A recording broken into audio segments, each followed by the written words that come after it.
Okay, so hi. My name is Alejandro, and today my group and I will talk about an issue that is quite strong and controversial in some countries. This is female genital mutilation, FGM. This process consists of any procedures that involves the partial or total removal of the female external genitalia or other type of injury to the female genital organs for cultural or other reasons, but not medical ones. FGM is a procedure that removes, as I said, the female external genitalia or the type of injury to the female genital organs for cultural or other traditions. FGM is a procedure in which the tissues of a woman's genital organs are deliberately cut, injured, or partially or completely removed, frequently involving the removal of the labia. The World Health Organization program describes that it has any procedure that ultimately involves the female genitalia for non-medical reasons. FGM harms women and girls both physically and psychologically and does not contribute to their health. It is also extremely distressing and damages women's relationships and how they feel and perceive themselves. In many cases, it is done against the will of girls and women as forced suicide. According to some testimonies that my group and me investigated of a woman how have suffered from this unfortunate event, they said that you become an ice cube. You don't know, you don't feel, you don't love, you don't have desire. Reflects Omnia Ibrahim, an Egyptian blogger and filmmaker.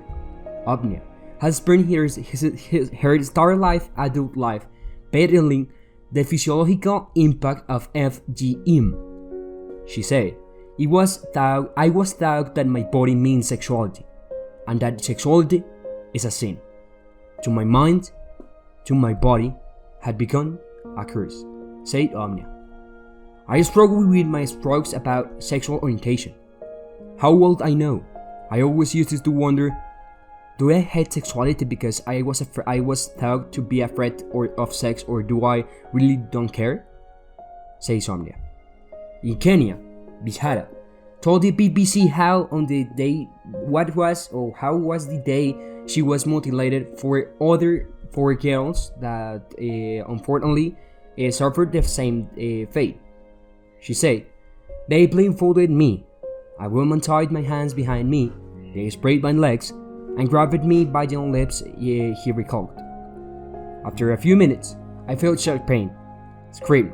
I screamed, but no could one hear me. I kicked to free myself, but she had me the legs. It was pathetic, he added. It is one of the most severe and unnecessary medical procedures. They used the same blade to cut all the girls.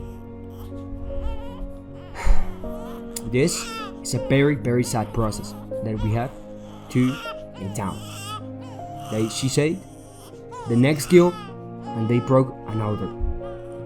He tied her legs like a goat and robbed me with the grass. There was a hole in the ground, and inside there was the grass. He said that it's a process that is severe and unnecessary, and we have to destroy it.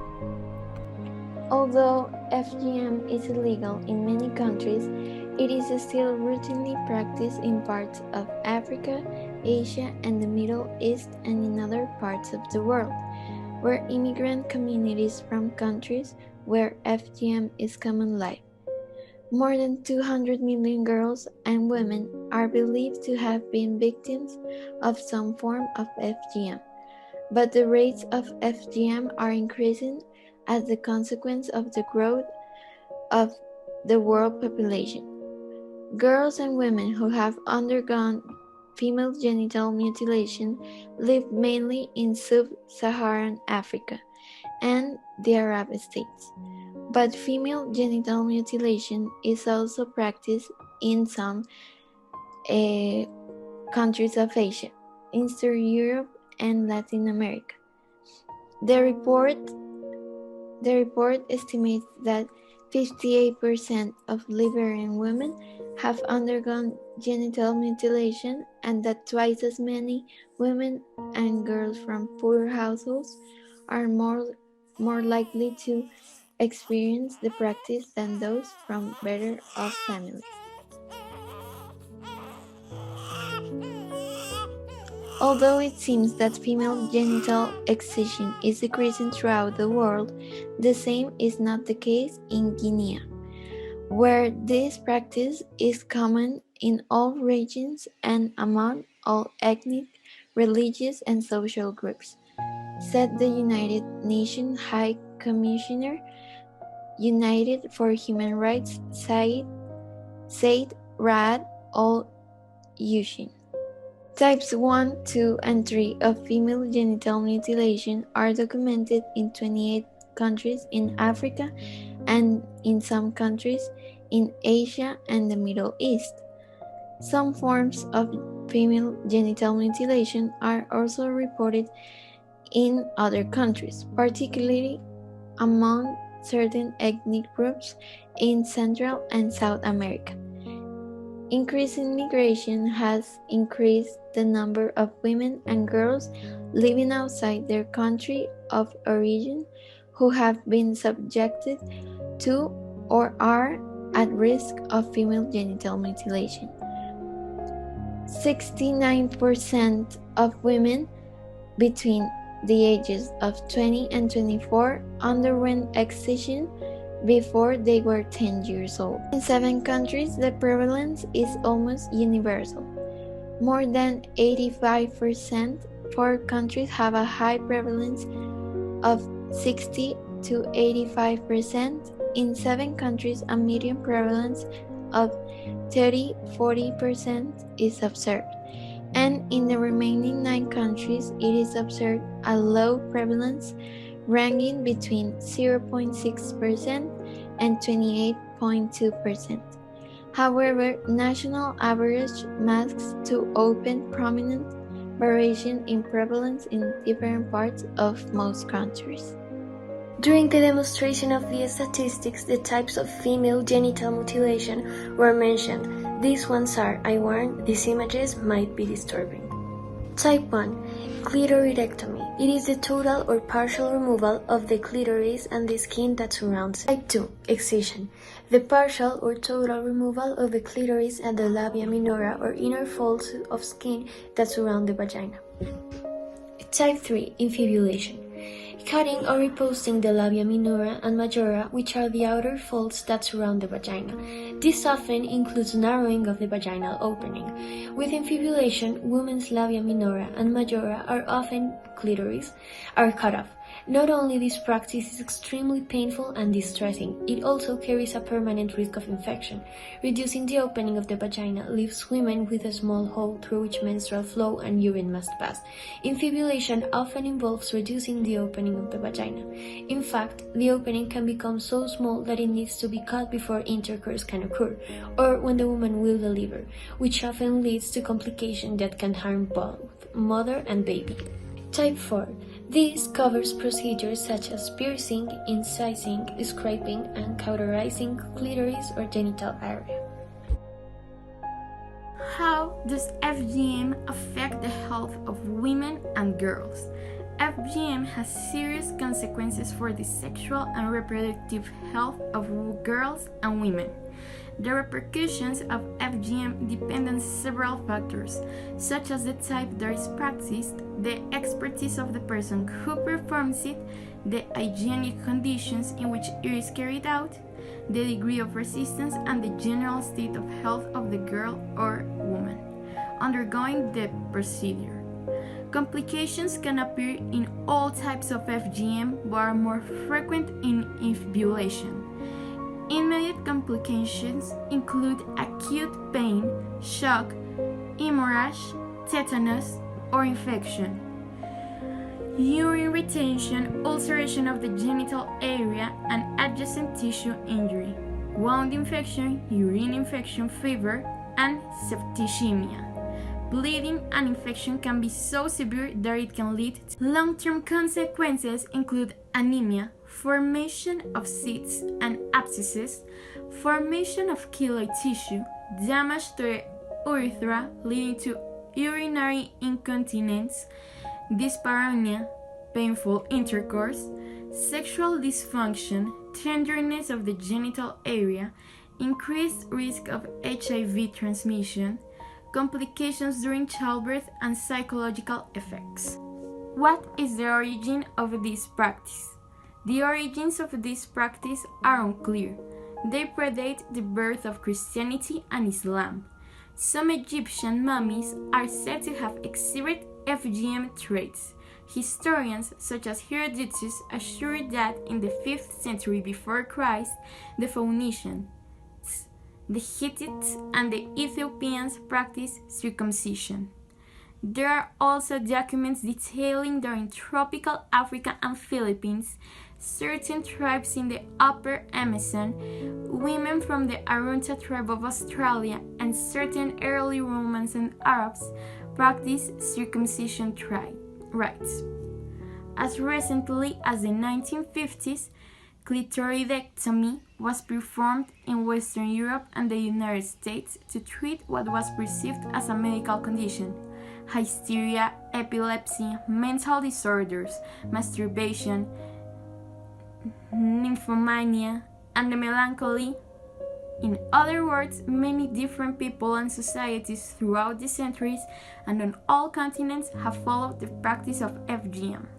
Okay, so who performs FGM? FGM is typically performed by older people in the community, usually, but not solely women, deciding to perform this task, or traditions, or midways. In certain towns, FGM can be performed by healers, barbers, members of the secret societies, herbalists, or sometimes a relative.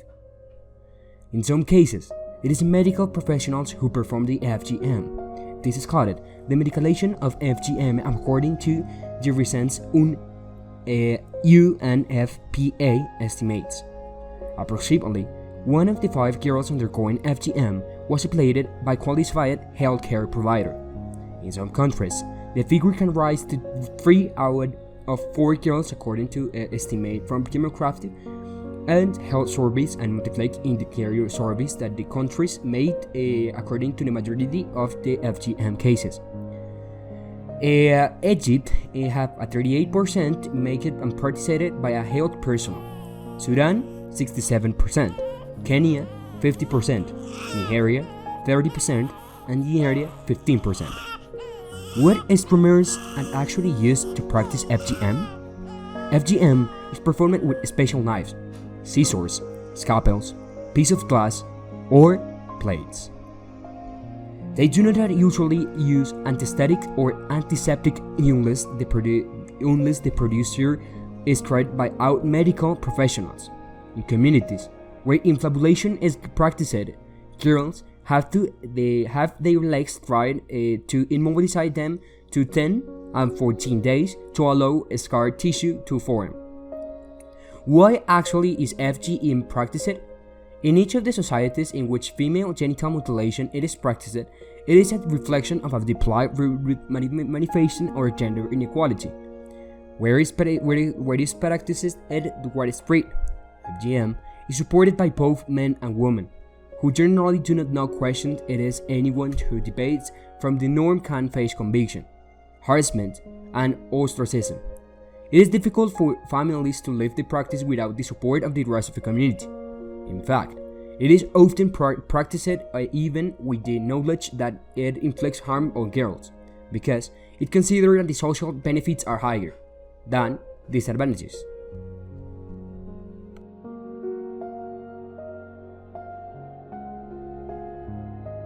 The reasons are given to justify the practice of FGM into 5 categories.